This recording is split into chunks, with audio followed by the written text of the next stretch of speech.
ஆண்டாள் என்ன பாமக ஆண்டாள் என்ன பாமக ஆண்டாள் என்ன பாஜக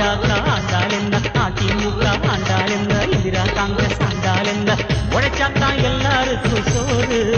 சும்மா உட்கார்ந்த சோறு போட யாரு